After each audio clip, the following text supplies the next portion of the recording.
Assalamu alaikum viewers, I am Fahad, lecturer in chemistry. Like and share my videos and subscribe to my channel College Chemistry with Fahad. Today we discuss the potassium dichromate. Potassium dichromate का formula K2Cr2O7, 2 potassium 2 chromium जिसे Cr से represent करते हैं और 7 oxygen जो है इसके साथ कंबाइन होके एक पोटाशियम डाइक्रोमेट का मॉलिक्यूल बनाते हैं। तो K2Cr2O7 पोटाशियम डाइक्रोमेट, इसके प्रिपरेशन और केमिकल रिएक्शन और इसके यूजेस जो है इस वीडियो में डिस्कस किए जा रहे हैं। प्रिपरेशन के हवाले से पोटाशियम डाइक्रोमेट जो है वो प्रिपेयर किया जाता है पोटाशियम क्रोमेट से, जब उसके साथ हम एसिड जो है रिएक्ट कराएंगे। तो यहाँ पे 2 मेथड्स ऑफ प्रिपरेशन लिखे हैं। फ्रॉम पोटाशियम क्रोमेट से जब उसको सल्फ्यूरिक एसिड से इंट्रेट कराएंगे, और दूसरा मेथड है फ्रॉम सोडियम डाइक्रोमेट जब उसको रिएक्ट कराएंगे पोटाशियम क्लोराइड से। सो फर्स्ट वन को पहले डिस्कस करते हैं। जब भी पोटाशियम क्रोमेट जो है येलो कलर का उसका जो है सॉल्यूशन बनता है, जब उसके अंदर हम एसिड डालते हैं तो उसमें से डाइक्रोमेट आयंस बनते हैं और उसका कलर जो है वो ऑरेंज, रेडिश ऑरेंज कलर जो है कन्वर्ट हो जाता है। तो इससे ये हो रहा है, ये रिएक्शन जो है पोटाशियम क्रोमेट वाली वीडियो में भी मैंने डिस्कस किया हुआ है, क्योंकि the reactions of potassium chromate, और यहाँ पे प्रिपरेशन ऑफ डाइक्रोमेट में यूज हो रहा है। सो पोटाशियम क्रोमेट जब सल्फ्यूरिक एसिड की सैचुरेटेड सॉल्यूशन मींस की कंसंट्रेटेड सॉल्यूशन होगी सल्फ्यूरिक एसिड की, उसके साथ इंट्रेट कराएंगे तो पोटाशियम डाइक्रोमेट, पोटाशियम सल्फेट और वाटर। SO4 को सल्फेट पढ़ा जाता है। जब भी SO4 किसी भी पॉजिटिव पार्ट के साथ होगा तो sodium sulphate, potassium sulphate, calcium sulphate and so on उसको पढ़ा जाएगा। नेक्स्ट वन की तरफ मूव होते हैं। फिर हम sodium dichromate with potassium chloride. Potassium chloride और सोडियम डाइक्रोमेट में सिर्फ ये होगा कि बहुत ही आसान है कि पोटाशियम जो है वो सोडियम को रिप्लेस कर देंगे, जिसके रिजल्ट में K2Cr2O7 जो है वो बन जाएगा और सोडियम जो है वो अटैच हो जाएंगे इस क्लोराइड से, उससे बन जाएगा सोडियम क्लोराइड, जो कि नमक का फार्मूला है टेबल सॉल्ट का। यहाँ पे जो पोटाशियम डाइक्रोमेट बन रहे हैं उनकी सॉल्युबिलिटी सोडियम क्लोराइड से काफ़ी कम होती है, तो इसलिए ये जो है इजीली सेपरेट आउट किए जाते हैं, क्योंकि लेस सॉल्युबल होने की वजह से ये सॉलिड फॉर्म में कन्वर्ट होना शुरू हो जाते हैं। और ये जो होते हैं सोडियम क्लोराइड ज़्यादा सॉल्युबल मीन्स डिजॉल्व होने की सलाहियत रखते हैं, तो ये आयनिक फॉर्म में रहते हैं और ये सॉलिड फॉर्म में हम प्रेसिपिटेशन फॉर्म में उसको हम सेपरेट आउट करते हैं। तो ये लेस सॉल्युबल है as compare to sodium chloride. तो आपने सीखा 2 method of preparation from potassium chromate and the from sodium dichromate. Now the chemical properties of potassium dichromate. Chemical properties में इसके 2 रिएक्शन मैंने यहाँ पे लिखे, बाकी रिएक्शन जो है नेक्स्ट इसी के पार्ट में एक्सप्लेन कर रहा हूँ कि पोटाशियम डाइक्रोमेट जब बेस से रिएक्ट करेगा। अब ये दोनों जैसे रिवर्सिबल रिएक्शन हो ना, इसी तरह से है कि जब हम डाइक्रोमेट पोटाशियम क्रोमेट में एसिड डालते हैं तो उसमें से डाइक्रोमेट बनता है। जब डाइक्रोमेट में बेस डालेंगे तो वो फिर अगेन पोटाशियम क्रोमेट देगा। तो क्रोमेट को डाइक्रोमेट में कन्वर्ट करने के लिए सल्फ्यूरिक एसिड से रिएक्ट कराया जाएगा, और पोटाशियम डाइक्रोमेट को क्रोमेट में कन्वर्ट करने के लिए बेस से इंट्रेट किया जाएगा। वही रिएक्शन यहाँ पे एक्सप्लेन किया गया है। First one the reaction with base alkali, जिसे हम कहते हैं अल्कलाई इसलिए कहते हैं कि जब इनको डिसॉल्व करते हैं तो ये हाइड्रोक्साइड देते हैं और इसी तरह से वो बेसिक सॉल्यूशंस जो होते हैं बन जाते हैं। और इसके अंदर पोटाशियम जो कि अल्कलाई मेटल है, इसकी वजह से इसको हम अल्कलाई सॉल्यूशन कहते हैं या अल्कलाइन सॉल्यूशन कहते हैं, बेसिक सॉल्यूशन। तो अगेन ये एस ब्लॉक एलिमेंट्स के प्रॉपर्टीज़ में एक्सप्लेन किया गया है। पोटाशियम डाइक्रोमेट और पोटाशियम हाइड्रोक्साइड इंट्रेट करेंगे तो उससे बनेगा पोटाशियम क्रोमेट येलो कलर का, और ये जो पोटाशियम डाइक्रोमेट होगा रेडिश ऑरेंज सॉल्यूशन, वो कन्वर्ट हो जाएगा येलो सॉल्यूशन। अब इसके अंदर एसिड डालेंगे तो ये वाला रिएक्शन हो जाएगा, अगेन हमें डाइक्रोमेट मिल जाएगा, और प्लस में इसके साथ वाटर बन रहा है। नेक्स्ट वन है पोटाशियम डाइक्रोमेट को जब सल्फ्यूरिक एसिड से रिएक्ट कराया जाए, मगर कोल्ड सल्फ्यूरिक एसिड, तो इसके रिजल्ट में क्रोमिक ऑक्साइड बनते हैं, रेड सॉलिड होते हैं, प्रेसिपिटेट्स बन जाते हैं सॉलिड, और पोटाशियम बाइसल्फेट या हाइड्रोजन सल्फेट जिसे हम कहें वो बनता है, और वाटर बनता है।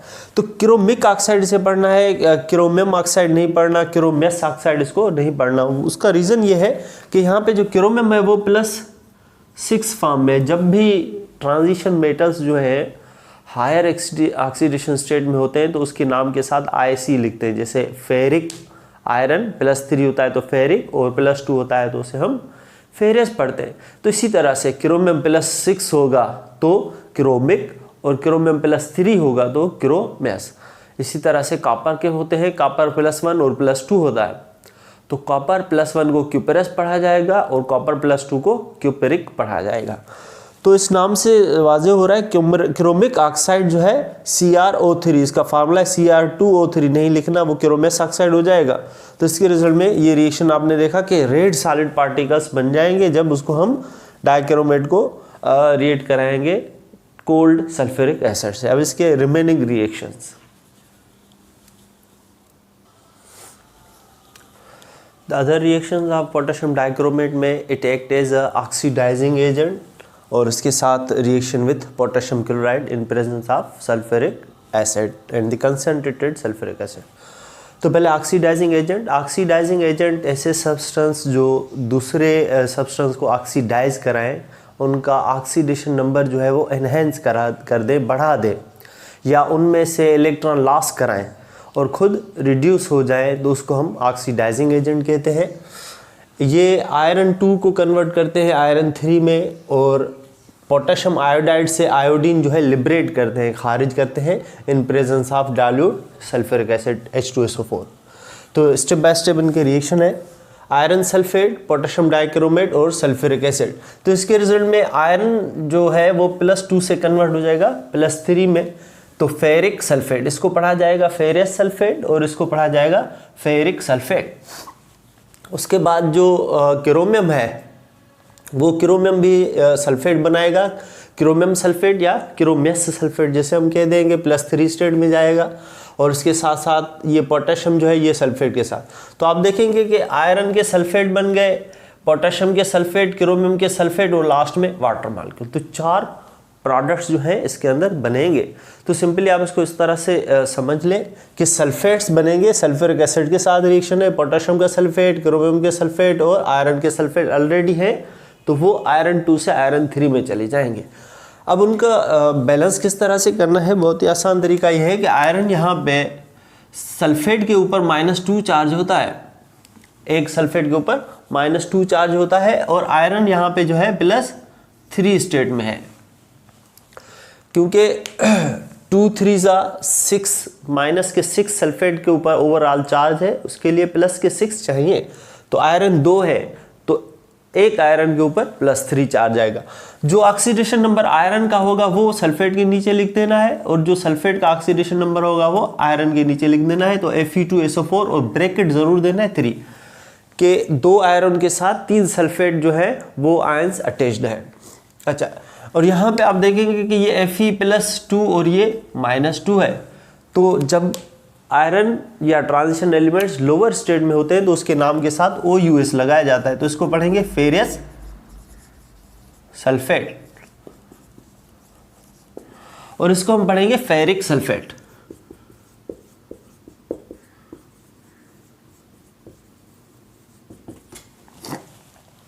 फेरस सल्फेट और फेरिक सल्फेट। इसी तरह से हम क्रोमियम का ऑक्सीडेशन नंबर देखेंगे तो ऑक्सीजन जो है ग्रुप 6 का है, तो इसके ऊपर -2 चार्ज आएगा 8 होने के लिए। तो -2 चार्ज है एक ऑक्सीजन के ऊपर, -2 और 7 मल्टीप्लाई करेंगे तो -14। तो इसको बैलेंस करने के लिए +14 चाहिए। पोटेशियम का कैरेक्टरिस्टिक ये है, ग्रुप 1 का है, वो हमेशा एक इलेक्ट्रॉन लॉस करके +1 आयन बनाएगा। तो 2 इलेक्ट्रॉन 2 पॉजिटिव चार्ज तो ये देगा टोटल, तो +1 एक पोटेशियम और +1 दूसरे पे। तो -14 से +2 गए तो बाकी माइनस के जो है 12 बचेंगे, उसको बैलेंस करने के लिए +12 चाहिए। और 2 क्रोमियम है तो 1 क्रोमियम के ऊपर +6 आएगा। इसके लिए मजीद जो है आप ऑक्सीडेशन नंबर वाली वैल्यूज देखें और वो लेक्चर देखें। अच्छा, इसके अंदर +6 फॉर्म में, अब यहाँ पे क्रोमियम जो है वो हम देखेंगे कि वो +3 फॉर्म में है, और ये सल्फेट के ऊपर -2 फॉर्म है। जैसे आयरन फेरस सल्फेट है, फेरिक सल्फेट है, मगर यहाँ पे क्रोमियम 3 को हम पढ़ेंगे क्रोमेस सल्फेट, और इसको पढ़ेंगे क्रोमिक ऑक्साइड, तो जो कि डाइक्रोमेट फॉर्म में मौजूद है। तो ओवरऑल ये चीज़ें एक्सप्लेन करने की वजह यह है कि जब हम इक्वेशन बैलेंस करेंगे तो उसके लिए ये बहुत यूज़फुल है। प्लस में प्रोडक्ट बनाने में आपके लिए बड़े हेल्पफुल है कि किस तरह से रिएक्टर से प्रोडक्ट बन सकते हैं। आयरन 2 को आयरन 3 में कन्वर्ट कर दिया, डाइक्रोमेट को क्रोमियम सल्फेट में कन्वर्ट कर दिया +3 फॉर्म में। बाकी जो हो गए, बाकी बचेंगे पोटेशियम का सल्फेट और वाटर, दो जो है वो तो कॉमन है, दोनों में जो है रिएक्शंस, 2 रिएक्शंस लिखे हैं, दोनों में सेम आएंगे। तो सिर्फ जो फर्क आएगा, एक मॉलिक्यूल जो है ऑक्सीडाइज होगा कि उसका ऑक्सीडेशन नंबर बढ़ेगा, वो इलेक्ट्रॉन लॉस करेगा, और दूसरा रिड्यूस होगा, इलेक्ट्रॉन गेन करेगा और उसका ऑक्सीडेशन नंबर डिक्रीज होगा, कम होगा। तो इस तरह के रिएक्शन को रिडॉक्स रिएक्शन कहा जाता है, रिडक्शन और ऑक्सीडेशन करते हैं। तो अब इस इक्वेशन को जब हम बैलेंस करेंगे तो पहले आयरन के एटम्स बैलेंस करेंगे। यहाँ पे 2 आयरन के एटम है, यहाँ पे 1 आयरन का एटम है, तो हम इसके आगे लगा देंगे 2। तो आयरन हो गया बैलेंस्ड, क्रोमियम दोनों में सेम है। अब उसके बाद हम इसके अंदर देखें, जो रिडॉक्स रिएक्शन हुआ है इसके हवाले से इस इक्वेशन को बैलेंस करने के जो तरीके हैं वो 2 हैं। एक ऑक्सीडेशन नंबर मेथड है, दूसरा होता है balancing the redox equation by ion electron method. तो यहाँ पे हम सिंपलेस्ट वे से यूज़ करेंगे ऑक्सीडेशन नंबर मेथड से। ऑक्सीडेशन नंबर मेथड ये है कि जितने इलेक्ट्रॉन लॉस या गेन हुए, जो चेंज आई है उसको ऑब्जर्व करना है। तो +2 से +3 मीन्स कि 1 की चेंज आई, जो 1 की चेंज है उसको हम छोड़ देंगे क्योंकि 1 से मल्टीप्लाई करने से कोई फ़र्क नहीं आता। क्रोमियम +6 से +3 हुआ है, तो इसका मकसद है ऑक्सीडेशन नंबर कम हुआ है, रिडक्शन हुई, इसने इलेक्ट्रॉन गेन किए मकसद रिएक्टेंट साइड पे इलेक्ट्रॉन गेन हुए। तो उसको बैलेंस करने के लिए उस नंबर ऑफ इलेक्ट्रॉन को हम प्रोडक्ट साइड से मल्टीप्लाई कर देंगे। जो चेंज आ रहा है वो आयरन और क्रोमियम के अंदर आ रहा है, तो क्रोमियम के इलेक्ट्रॉन गेन हुए हैं, तो वो 3 इलेक्ट्रॉन का जो डिफरेंस आया है +6 से +3, तो उस 3 जो इलेक्ट्रॉन का चेंज आया है उससे हम मल्टीप्लाई करेंगे इस आयरन को, तो 3Fe2SO4 हो जाएगा। तो उसके बाद हम आयरन के एटम बैलेंस करेंगे, तो 3 2 6 एटम आयरन के, यहाँ पे 2 आयरन के एटम है, तो इसको मजीद हम बैलेंस करेंगे। इसके अंदर हम लिख देंगे 6। तो इससे ये होगा कि 6 आयरन के एटम हो गए। अब इसके अंदर सल्फर जो है वो हम ऑब्जर्व करेंगे, 3 3 9 और 9 और 3 12 और 1 13 सल्फर इस साइड पे है। इस साइड पे सल्फर देखेंगे तो 6 सल्फर है, सो 13 में से 6 सल्फर गए, बाकी जो है 7 सल्फर चाहिए। तो सल्फर वाला कंपाउंड ये, इसके अंदर हम चेंज लाएंगे, इसमें चेंज नहीं लाएंगे। क्यों? क्योंकि हमने इसको बैलेंस किया है बाय ऑक्सीडेशन नंबर मेथड, तो इसके अंदर मजीद हम चेंज नहीं करेंगे। तो इस तरह से ये इसके अंदर जो सल्फर है वो बैलेंस हो जाएंगे। अब लास्ट में हाइड्रोजन देखेंगे, 2 7 14, तो यहाँ पे इसके आगे हम लिख देंगे 7।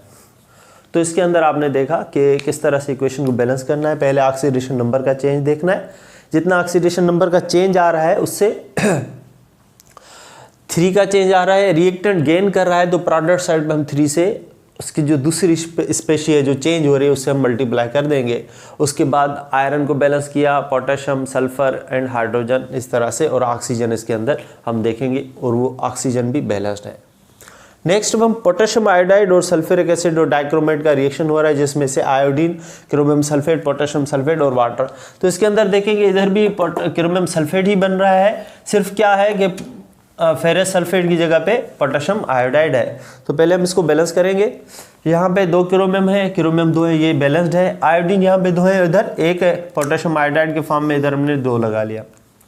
उसके बाद इसके अंदर हम चेंज देखेंगे तो चेंज वही होगी, +6 है और इसके ऊपर +3 है, जो कि मैंने यहाँ पे डिस्कस किया है डाइक्रोमेट और क्रोमियम सल्फेट के अंदर।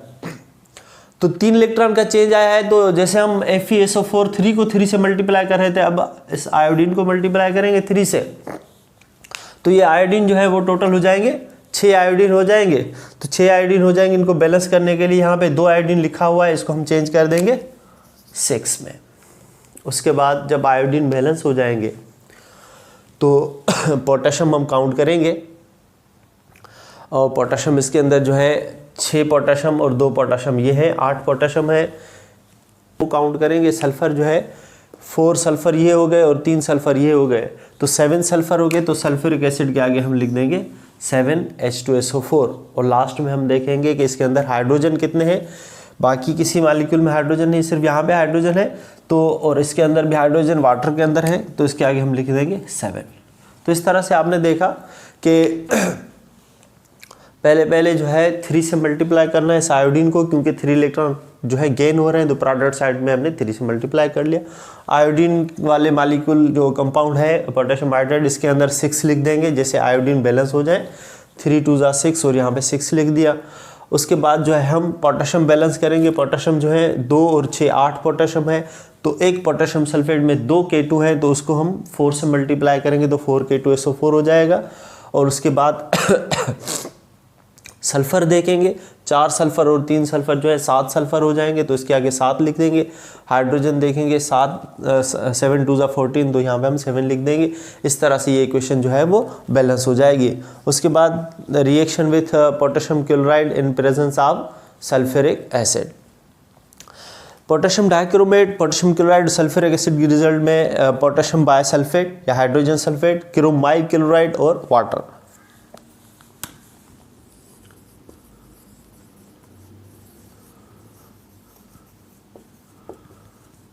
क्रोमाइल क्लोराइड प्लस वाटर जो है वो यहाँ पे यूज़ हो रहा है। इस इक्वेशन को बैलेंस करेंगे। 2 क्रोमियम है, इधर 1 क्रोमियम है, इसके आगे हमने लिख दिया 2। क्लोरीन देखेंगे 2 2 4 क्लोरीन हो गए, तो यहाँ पे क्लोरीन वाला ये कंपाउंड है, तो इसके आगे हम लिख देंगे 4। क्रोमियम बैलेंस हो गए, क्लोरीन बैलेंस हो गए। अब इसके अंदर पोटेशियम देखेंगे, 2 पोटेशियम और 4 पोटेशियम 6 पोटेशियम हो गए, तो इसके आगे हम लिख देंगे 6 KHSO4। क्रोमियम, पोटेशियम, क्लोराइड ये बैलेंस हो गए। अब सल्फर इसके अंदर देखेंगे, सल्फर इसके अंदर मौजूद है, 6 सल्फर है, तो सल्फ्यूरिक एसिड के आगे हम 6 लगा लेंगे। सल्फर भी बैलेंस हो गए, क्रोमियम, पोटेशियम और जो है क्रोमियम, पोटेशियम, क्लोरीन और सल्फर ये सब बैलेंस हो गए। अब हाइड्रोजन देखेंगे, 6 2 12 हाइड्रोजन है इसके अंदर। अब इधर 6 हाइड्रोजन है, 12 में से 6 गए, बाकी जो है 6 चाहिए, तो इसको हम 3 से मल्टीप्लाई करेंगे। 3 2 6 हाइड्रोजन ये और 6 हाइड्रोजन ये, तो इस तरह से ये इक्वेशन जो है वो बैलेंस हो जाएगी। जब आप इसके अंदर ऑक्सीजन काउंट करेंगे 7 24 और ये 7 इसके अंदर ये हो गए, तो ये 31 हो गए, 24 ये हो गए और 2 2 4 ये हो गए, 28 हो गए, और ये 28 को +3 करेंगे तो 31। तो दोनों रिएक्टेंट प्रोडक्ट साइड पे 31 ऑक्सीजन है। तो इस तरह से ये इक्वेशन बैलेंस हो गई। तो इस वीडियो में ये इतना डिस्कस करने का सिर्फ रीज़न ये था कि बाज़ औक़ात स्टूडेंट्स इनका जो है रट्टा लगाते हैं, इन इक्वेशन के बैलेंस करना उनके लिए बड़ा मसला होता है। तो सिंपलेस्ट तरीका यही है कि आप उसका ऑक्सीडेशन नंबर चेंज देखें, जितना चेंज आ रहा है उससे मल्टीप्लाई करें। इलेक्ट्रॉन गेन हो रहे हैं तो प्रोडक्ट साइड से मल्टीप्लाई करना है, लॉस हो रहे हैं तो रिएक्टेंट साइड से मल्टीप्लाई करना है उसकी दूसरी स्पीशीज़ को, ठीक। उसके बाद जो है आप नंबर ऑफ एटम्स उसके अंदर स्टेप बाय स्टेप बैलेंस करते जाएं। और ये याद रखें जो ऑक्सीजन है वो सबसे लास्ट में जो है वो बैलेंस किए जाते हैं। और इसके अंदर जो है सिंपली हम जो है ऑक्सीडेशन रिडक्शन वाले वैल्यूज से मल्टीप्लाई नहीं करते, वो सिर्फ ऑक्सीडाइजिंग एजेंट या रिडॉक्स रिएक्शन के अंदर हम बैलेंस जो करते हैं, potassium chromate, dichromate, potassium permanganate, उनके अंदर ये यूज़ होता है। तो आई होप आपको मेरा लेक्चर पसंद आया होगा। मेरे वीडियोस को ज़्यादा से ज़्यादा शेयर करें, लाइक करें और मेरे चैनल को ज़रूर सब्सक्राइब करें। College chemistry with Fahad. Allah हाफिज़। और यहाँ पे जो है 2 पोटेशियम है सिर्फ, तो इसके अंदर हम लिखेंगे 8HK2SO4। उसके बाद जो है इसके अंदर हम सल्फ़र को बैलेंस करेंगे। सल्फ़र जो है वो हम टोटल सल्फ़र काउंट करेंगे। इसके अंदर 8 सल्फ़र ये हो गए और 3 सल्फ़र ये हो गए, तो इसके अंदर जो है यहाँ पे 11H2SO4 आएगा। तो इस तरह से सल्फ़र जो है वो भी बैलेंस्ड हो जाएंगे, पोटेशियम जो है वो भी बैलेंस हो जाएंगे। पोटेशियम यहाँ पे 6 पोटेशियम और 2 पोटेशियम 8 पोटेशियम हो गए। एक मॉलिक्यूल के अंदर 2 पोटेशियम है तो इसके अंदर जो है हम 4 लिखेंगे, 8 नहीं लिखेंगे। तो 4 2 8 पोटेशियम हो जाएंगे। तो इसके बाद जो है हम